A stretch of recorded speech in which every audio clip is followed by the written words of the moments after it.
Today, we're diving into a huge shift happening at Tesla and SpaceX. We're talking about a pivot that goes way beyond just making electric cars. This is about building a future driven by AI, robotics, and a completely new way of thinking about energy. So let's get right into it. It all kind of starts with this image. Picture it, Austin, Texas, January 2026. People are hailing Tesla taxis, and there's nobody in the driver's seat. No safety monitor, nothing. Just you and the AI. Now that's a massive milestone for sure, but it's also a sign of something way, way bigger. Because you see, the real story here isn't just the car. This car is really just the tip of the spear for a huge industrial pivot. The exact same tech that's driving this car, it's also powering humanoid robots. It's changing how our energy grids work, and it's even leading to plans for data centers in orbit. Okay, before we go any further, we have to get our disclaimer out of the way, and this is important. This is all for educational and entertainment purposes. It is absolutely not financial advice. We're just here to break down what's happening, so please always do your own research. So let's start with Tesla's AI and robotics engine. To really get the big picture, we gotta pop the hood and see what's making all of this possible.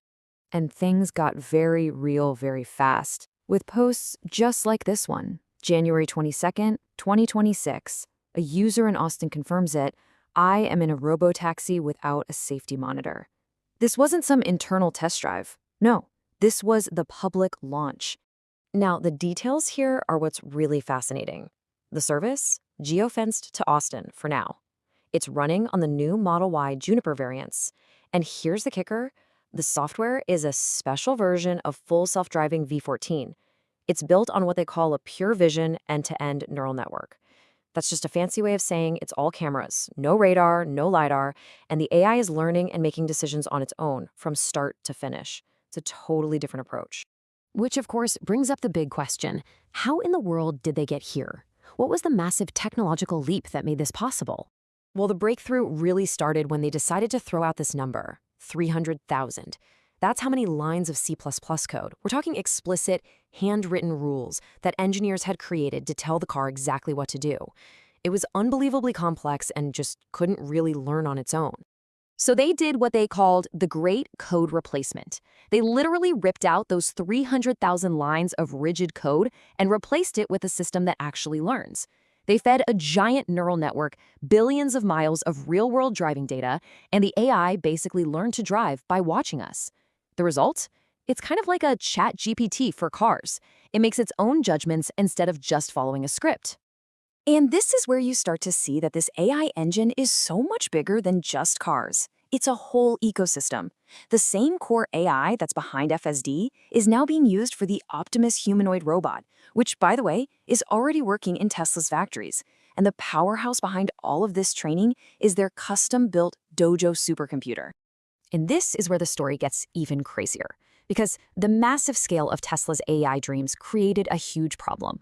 And the solution, well, it lies with its sister company SpaceX, which is making a huge pivot of its own. First, just take a look at this. In 2025, Tesla's fastest-growing business was not cars. Car revenue growth actually slowed down to the single digits. But their energy division, it grew by over 50%. That is not a coincidence. It is directly tied to their AI strategy. Here's why. Training just one version of Tesla's driving AI takes 70,000 GPU hours. The amount of electricity that requires is just staggering. And it points to a huge problem for AI in general. The bigger the models get, the more energy they need. And that becomes a massive bottleneck here on Earth. And that leads to this truly radical idea. In early 2026, Tesla announced it was bringing back its Dojo 3 chip project, but for something new. Space-based AI compute.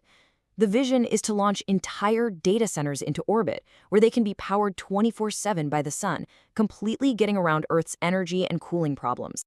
Now, a crazy plan like this is only possible because of the incredible synergy between these two companies. Tesla wants orbital data centers, SpaceX has Starship to get them there cheap.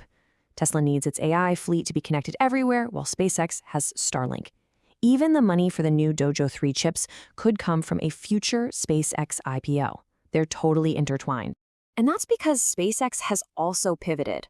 I mean, look at this. About 70% of its revenue now comes from Starlink. So you could argue SpaceX isn't just a rocket company anymore.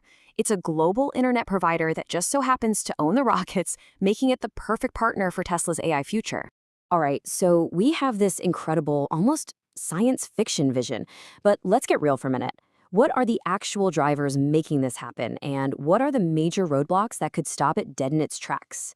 Well, the opportunities are just huge. I mean, first, you're unlocking entirely new moneymakers in software, robots, and energy. Second, all that driving data from Tesla's fleet creates a competitive advantage, a data moat that's almost impossible for anyone else to catch up to. And finally, controlling everything from the computer chips to the rockets, that kind of vertical integration is something special. All of this has created this giant divide on Wall Street. You've got the bulls who say you can't value Tesla like a car company anymore. It's an AI and robotics powerhouse. And then you have the bears who say, hold on. This whole valuation is built on self-driving promises that aren't here yet, and the risk of messing it all up is enormous. And you know what? The bears have some good points. The risks are very real. Can they actually deliver on these wild timelines? Will regulators even allow millions of driverless cars on the road?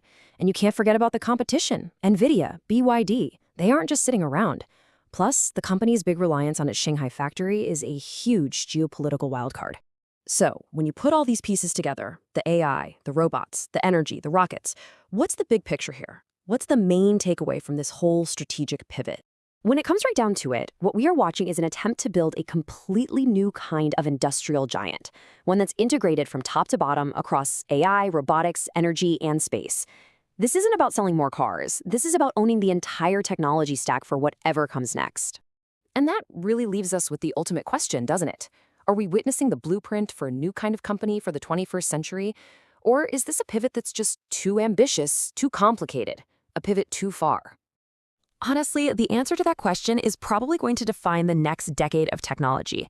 For more explainers on big shifts like this in AI and energy, make sure you subscribe and hit that notification bell. And one last time, please remember this is not financial advice. Thanks for watching.